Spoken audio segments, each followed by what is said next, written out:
sa area kung saan malapit yung property. Lalakarin po natin ay mga dalawang minuto lang po. Napaka-easy lang po. So ito po yung kalsada buhatog sa highway. Mula sa highway po, ang takbo po natin ito. Cemented road naman po karamihan. So ito po yung property natin. Yung sukat. Tara po, tingnan po natin. Oh.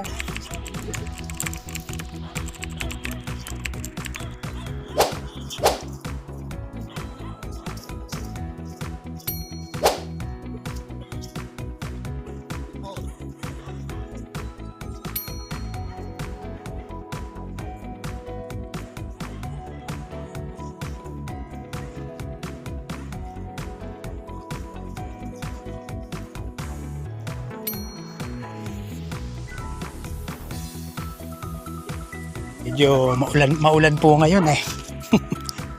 Ulan ng bahagya. So dito po meron naman pong willing magbigay ng dadaanan na right of way. Kaya just in case na hihingi po tayo ng right of way, willing po silang magbigay para makapasok po ang sasakyan. So sa ngayon, itong dinadaanan natin to, pwedeng possible na maging daanan po ito ng sasakyan. Flat naman po ito. Sa ngayon, pag umuulan, medyo madulas ang daan.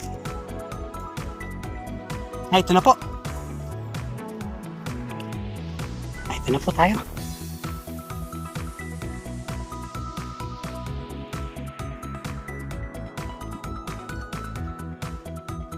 So, nasa mga 3 minuto pala.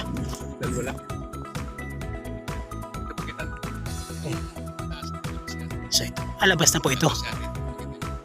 Yung pagitan. So, itong kababaan po ito. Ay, ito na po mga ka-permlat. Wow! Produktado na pala.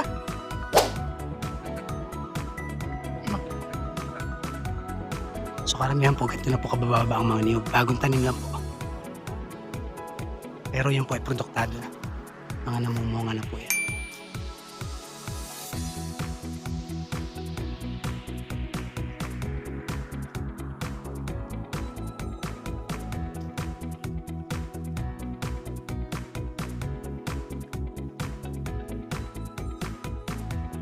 Ito pong property na to, nasa 2 minuto po kanilang nilalakad.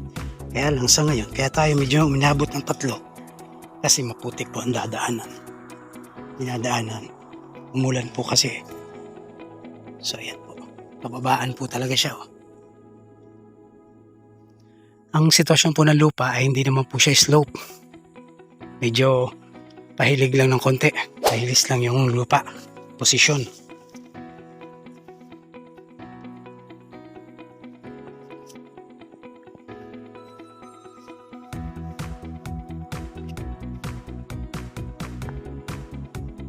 Bunga ng nyug.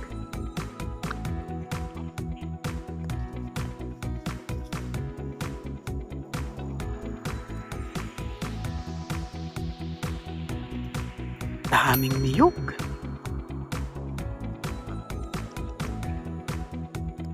So napakalapit na po sa main road, kalsada.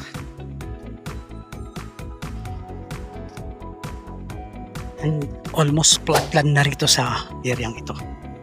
Flat na po siya. May mga ilang pong matataas pero hindi naman mataas at takaran pa rin.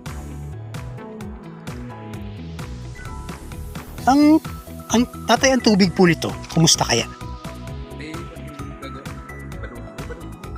May balon po doon. Nasa loob nitong property? Okay na. Ayun, meron po tayong source ng tubig. Balon na kanina. Ayan na. Okay na po.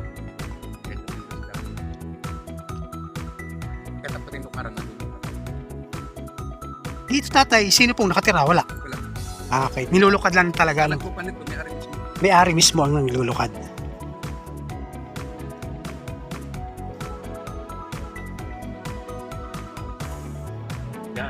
Wow. Yun, hindi nasakop yun. Sakop na, may abas yung bababang yan. Yung may bahay. Oo, yan na. Lukaran nga yun. Yun po yung lukaran. Okay.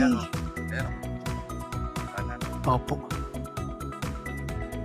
Grabe, ganda. Yan ang pagitan sa may bahay na yan. Lukuran lang pala yun. Lukaran yun ng kabila. Kabila. Ito ang lukaran nito. So hindi po yung kasama. Pero yun ang boundary na.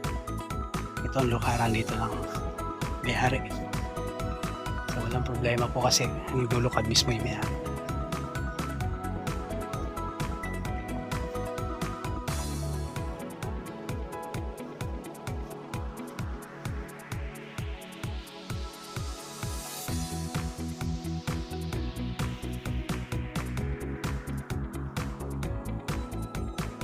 Yan. Okay na po yan, tatay.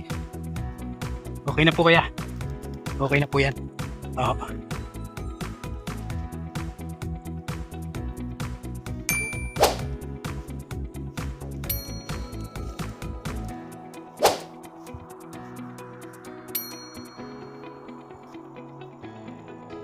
Okay. Yan po ang boundary. Yung mga namumunga na yan. Yung kabila po, hindi pa po ng mga namumunga. So yun, kaya alam na alam natin yung pagitan ng area. So may ilan din pong mga bearing fruit, banana trees. Ayan po.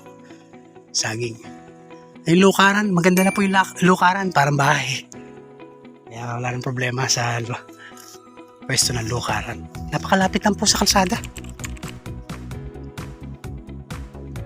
Sa 2 minuto siguro sabihin na natin nasa 200 meters ang layo dito sa kalsada.